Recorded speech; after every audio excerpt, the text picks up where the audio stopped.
Nous vous présentons maintenant le cas d'une mucosectomie underwater réalisée à l'aide du coloscope GI chez un patient pour lequel avaient été retrouvées des difficultés de positionnement face à la lésion liée à une instabilité. Bonjour tout le monde, bonjour Jérémy. Bonjour. Alors on va avoir un cas de résection par mucosectomie a priori. A priori, oui, d'après les photos, une lésion du côlon droit qui a l'air de faire dans les 15-20 mm. Et on va utiliser un dispositif dédié à la détection mais qui peut aider également dans la résection. Tout à fait, on va le voir, on l'espère. Donc c'est l'endoscope GI de Fujifilm.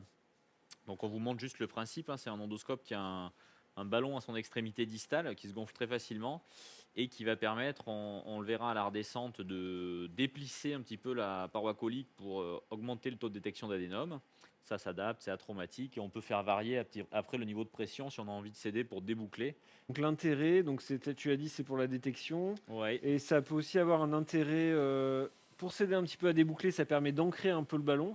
Donc la lésion est située dans le côlon droit. Ouais, côlon droit, ça a l'air d'être une lésion sessile d'une vingtaine de millimètres, je dirais. Il y avait a priori des difficultés de positionnement par le gastro qui nous l'adresse.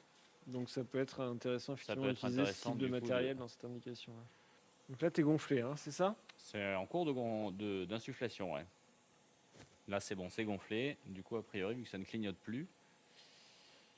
Hop. Ah, j'ai l'impression que ça te stabilise ça bien. stabilise pas mal pour le débouclage. Et peut-être qu'une fois que tu seras dans le sécom, tu auras intérêt à gonfler le ballon, non? Peut-être, ouais. C'est que je voulais essayer de voir. En fait, je voulais essayer de comparer avec et sans pour voir un peu en termes de stabilité. Donc sans, ça n'a pas l'air génial. Sans, c'est pas génial. Ça, c'est sûr. Donc là, le ballon gonfle. Tout à fait. Là, on a la lésion. Voilà, lésion. Effectivement, la position n'est pas facile. Non. On a mis le patient sur le dos. On va voir si on a une meilleure stabilité. Donc, on voit que l'IA a bien repéré. La lésion, alors elle est partagée, l'IA, ouais, hein, sur, l'IA est sur la partagée caractérisation. entre de l'adénome et de l'hyperplasique. Donc, l'hyperplasique qui pourrait rentrer dans le cadre d'une lésion festonnée. Hein. Comme ça, spontanément. J'en ferai plus un festonné. Hein. Il y a un aspect un peu nuageux. Il y a du mucus dessus. On a l'impression qu'il y a des petits dark spots. Hop, donc on voit déjà une astuce, c'est quand même de tourner le patient. Une lésion qui était impossible à réséquer tout à l'heure devient pas encore réséquée, mais possible à réséquer. Possiblement résécable. Donc là, tu partirais sur une résection underwater. Qu'est-ce qui te fait préférer une résection underwater qu'une résection par injection? Bah là, déjà, les difficultés un petit peu qu'on peut avoir de positionnement dans cette lésion, ou se dire que ne pas l'injecter, ça va déjà nous faire, on va dire, une étape de moins. Là, on voit bien que c'est une lésion festonnée. Là, on voit très très bien le mucus, on voit parfaitement que c'est une lésion festonnée. Donc le GI qui te stabilise, le changement de positionnement, tout à fait, l'underwater. Et on voit que du coup, c'est vrai que l'underwater, parfois, on peut être gêné avec la présence d'air ou de CO2. Là, vu qu'on a vidé un peu le segment, on a gonflé notre ballon, il est parfaitement immergé. On a vraiment que de l'eau. Voilà, on voit que tu as bien.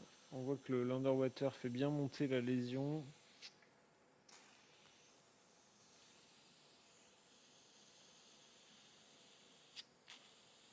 Vas-y, ferme.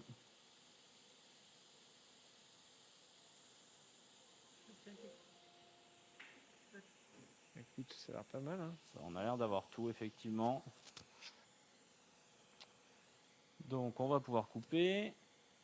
Hop. Normalement, ça devrait saigner là maintenant. Ouais, normalement. Pour bien finir.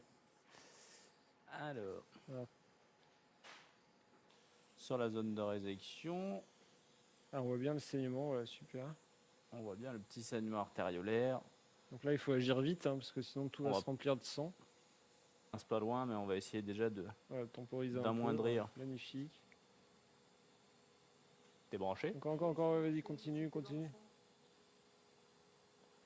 Ok. Super.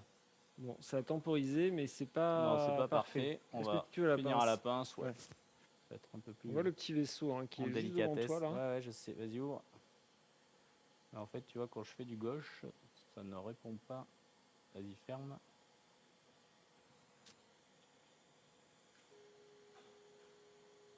Ça devrait être bon. Vas-y, ouvre. Ferme.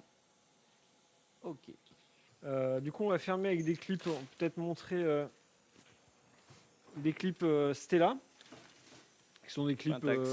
repositionnables. Donc on va essayer de bien prendre la zone qui a saigné. Donc là, c'est un clip de 13 mm. Vas-y, ouvre. Hop, donc qui est Rotatif. rotatif par LED. On ne peut pas le tourner soi-même. Voilà, Voilà, parfait. très bien. On voit que le mouvement de rotation est bien précis. Donc là, tu vas partir d'un bord et tu vas aller vers un autre bord. Tout à fait. Vas-y, ferme.